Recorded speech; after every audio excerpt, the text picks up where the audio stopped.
Hi guys. So today we're gonna talk about the fundamental theorem of calculus, part 1. The theorem goes like this. If you have a function f of x which is continuous from the interval c to d, then the function capital F of x defined by the area under the curve lowercase f of x from the interval c to x ft dt is gonna be differentiable for every possible x between c and d, and the derivative of this capital F of x, this function, is gonna be simply lowercase f of x. So this theorem tells us that we might be able to find the derivative of a function very easily if the function itself is defined by using integration like this. And then it sort of provides us a shortcut to find the derivative very easily without going back to the antiderivative and then differentiate that function again. So it's convenient. Now let's see the first example of how we can apply this theorem.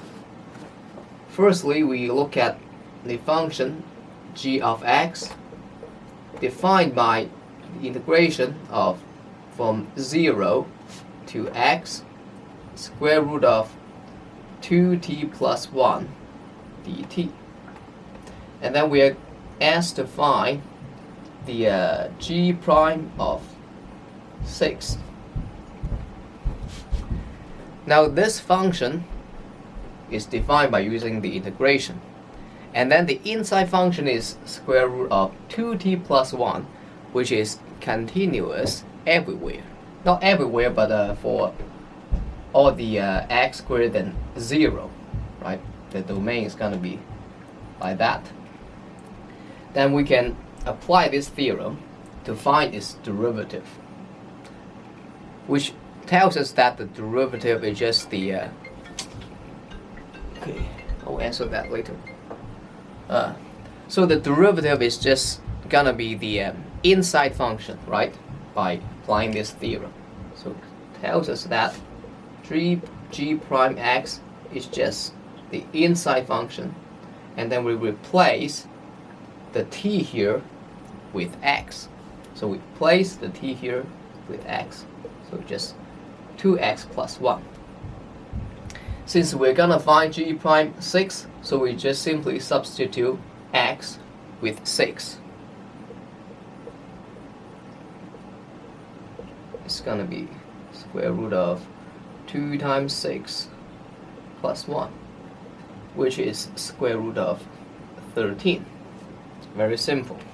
So that is the first example of how we can apply this theorem. Now let's see a little bit more complicated example. Let's define function y equal to this kind of from 0 to this x squared minus x, and the inside function is gonna be sine of t minus ln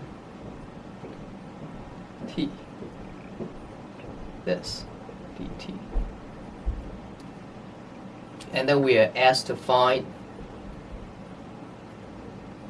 dy dx.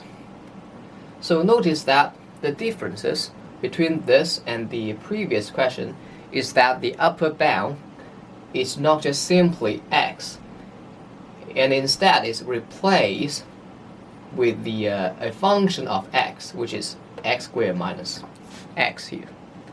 And then to apply this function, we need to kind of rewrite the upper bound to a single variable, right? Because this theorem is in this form. So we will need to use the chain rule to find the derivative. What we need to do here is to set u equal to x squared minus x. So we have that y equal to from 0 to u, this kind of sine of t minus ln t dt. And then we are looking for dy dx. By the chain rule, we can insert du in between. So it's going to be dy du times du dx. Now, look at this form. Y equal to from 0 to integration from 0 to u, this sort of thing, dt. So it's exactly the same as the formula given here. It matches the formula exactly. So this dy du is just simply the inside function with the variable t replaced with the upper bound here u, right? So we just follow the theorem to find dy du. Dy du just the inside function sine of t, but now we will replace this t with u, so it's going to be sine u minus ln u. But du dx here, notice that we have set u equal to this. So it's easy to find du dx. It's just the derivative relative to x of this function. So it's going to be times 2x minus 1. Now it's not the end of the answer, because we are looking for dy dx. So we want everything written in terms of only x, which means that we need to replace this u with the expression here. So substitute this expression in the u here. So we have sine of, replace u with x squared minus x minus ln of this again, x squared minus x, and then bracket this times 2x minus 1. That is the end of the final answer. So I also want to show you a modified version of this question. If I don't have an eraser here. I'm looking for my eraser.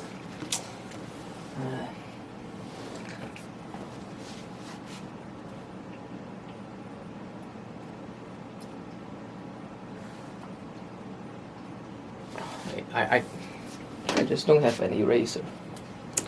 Okay, I will talk about that maybe in the next video. So see you guys.